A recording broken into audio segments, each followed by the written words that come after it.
So as we now dive in to the story, there are many of you who are probably scratching your head and wondering, I just want to know, is this an actual guy? Or is this more like an allegory, a parable? Is it an instructive wisdom literature story to teach about human suffering? And why do bad things happen to good people? This is probably one of the oldest philosophical questions in the history of the human race, is why are these bad things happening to me? What did I do wrong? And there are a lot of people with a lot of opinions who have spilled a lot of ink trying to address this question. And again, it's not unique to us. Back in ancient Mesopotamia, what's the belief with regards to I'm suffering? What happened? So it's fascinating as we look at Job, how God provides answers about why people suffer. And the nuanced distinction it provides compared to what we see in other ancient Mesopotamian and Egyptian literature, where people in surrounding cultures to the ancient Israelites, people suffered and they wondered, why are these bad things happening to me? And typically in the ancient Mesopotamian world, when people suffered, they believed they had done something wrong. They had transgressed some boundary, knowingly or unknowingly. Now remember, in the ancient world, it was polytheistic, many gods. And every god had his own little domain and was supposed to control different aspects of society. And imagine having like 100 bosses, but only knowing 10 of them. And they all have their different rules of how work is supposed to get done. And you're just doing your day and you get sick. You're like, oh, I may have offended one of my bosses. I'm not even sure who that boss is. This is how the ancient Mesopotamians thought about it. So they would confess, they're like, oh God, or oh gods, whoever you are, because I don't know all the gods, I'm sorry that if I have transgressed some boundary, help me to know what ritual I need to do to get myself back into a good state with you. Now our world has changed a lot. And with Job, he understands there's actually only one God. And it's very significant that Job protests his innocence the entire time. And at no point does God say, Job, you have transgressed and therefore this is why you're suffering. So again, in the ancient world, most people believed that when they suffered, it was because they had done something wrong. It was a pervasive mindset. And Job, he knows differently. He knows that he has been covenantally aligned with God, and so he does have this very persistent question, why would God allow me to suffer when I have been covenantally faithful to him? Now, Job may not have been perfect in the sense of like never ever doing anything wrong, but he was in that covenantal relationship with God, totally loyal and not transgressing. And what we have at the end of the text, and I confess it's a bit confusing, but essentially what God gives as an answer to Job is that the profundity of who I am as God, my depth and breadth, no one can find out. And that ultimately it's about trust God.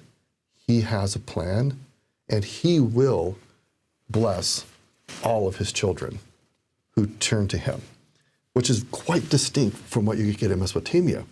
And what I love is in the Doctrine and Covenants, we have another prophet who cries out, wondering in his suffering, why am I suffering, Lord? And we get a very powerful answer. Yeah, so if we cast our mind back to the Liberty Jail experience, so the winter of 1838 to 39, Joseph Smith, in these terrible conditions, and after months of being in this deplorable place, not necessarily because of anything he transgressed from an eternal law perspective, you get that famous section 121 where he pours his heart out to the Lord, saying, "O God, where art thou? And where is the pavilion that covereth thy hiding place? And how can you see all these bad things happening and stay your hand? What's going on?" As part of the Lord's answer, I think it's highly significant that he actually invokes the name of Job and the whole story of Job here. after telling Joseph, my son, peace be unto thy soul, thine adversity and thine afflictions shall be but a small moment, and then if thou endure it well, God shall exalt thee on high, and thou shalt triumph over all thy foes. Now, listen to this next part. Verse 10, thou art not yet as Job. Thy friends do not contend against thee, neither charge thee with transgression, as they did Job. To me, I don't know how you want to interpret that or how you want to look at that. But from my perspective, I think it's possible that the Lord could invoke a story or a name of something that maybe wasn't actual. Maybe it was a parable, an allegory to teach this really profound principle. But to me, from my view, it feels significantly less powerful to invoke a quote-unquote fictional character who was trying to teach a great principle, whether it be in our own world today, somebody like a Luke Skywalker or a Bilbo Baggins, or pick your favorite story of somebody who faced incredible odds and struggles and overcame them. It's nice to be reminded of those stories, but wow, in this case where the Lord is invoking the name of Job, to me, implies, hey, this is a real guy. But at the end of the day, my testimony isn't going to be rooted in whether or not Job is actual or allegorical. I love the fact that the same God we have in the Old Testament is the same God we have in the Doctrine and Covenants. Now, I confess that sometimes how we emphasize different characteristics of God might make it seem we're talking about different people, but it's still the same God. The book of Job provides a very similar answer to what we have in Doctrine and Covenants 121 and 122. Now, the book of Job is, interestingly, it's one of the most complex pieces of literature we have in the Bible, and frankly, in the ancient Near East. Scholars have looked at this piece of literature compared to other literature in the ancient Near East. It is one of the most complex pieces of literature. So that's not an invitation for us to avoid it, but just know that when you're engaged in the book of Job, if it's a bit confusing or sometimes feels a bit over your head, guess what? I still feel that way. But the summary statements here are that God himself has a purpose and a plan, and he is in charge. Now, that's a little bit different than the ancient Mesopotamian version of why people suffer. People thought, I'm just in trouble because I did something wrong, I don't know what it is. There wasn't a sense that the gods in the ancient Middle East had a grand plan for people's health and posterity, prosperity, and salvation. We know better that God does have a plan for us. And let's hear what God said to Joseph Smith in what I believe is the most powerful explanation for why suffering happens. Here in Doctrine and Covenants, section 122, verse 7. Know thou, my son or my daughter, that all these things shall give thee experience and shall be for thy good. I think back to creation. Creation was chaotic, or there had been chaos. Maybe we could call it suffering. And God comes with a plan, and he takes the chaos and he makes good. If you look at the stages of creation, God continuously declares at the end of each stage of creation, it is good. So let's imagine our lives. There's chaos. There's suffering. Sometimes it doesn't make sense. Actually, a lot of times it doesn't make sense. And God is working with us to create something good. We're still in process. If the suffering is still going on, there's still creation happening. God will pronounce it is good. It shall be for that good. Now, I do want to say, I've had some pretty intense moments of suffering.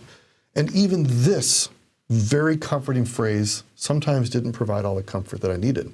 Because I felt like, Lord, I think I have the lesson that you want out of this. I'm ready to be done with suffering. And God has not always responded the way I have wanted. Sometimes he has allowed my suffering to last longer than I wanted, or in ways that I would not have chosen for myself. And so we empathize with all those who in their mortal experience suffer. We empathize, we feel with Job and Joseph Smith, why is this happening? But I have come to learn as Job expresses and as God shares, that ultimately, if we fully trust God, we will feel, know, and experience the good, and we will see God's plan working itself out to our salvation in our lives. He lives to bless me with his love. He lives to plead for me above. He lives my hungry soul to feed. He lives to bless in time of need, which doesn't always mean he's going to take away the suffering. In fact, a C.S. Lewis quote that we've used before, but it's worth repeating again, from his book, The Problem of Pain. He says, quote, "God whispers to us in our pleasures. He speaks to us in our conscience, but shouts in our pains. It is his megaphone to rouse a deaf world." Suffering is truly seems to be the quickest way to get our attention and to help us recognize our complete and utter dependence upon him as we try to move forward.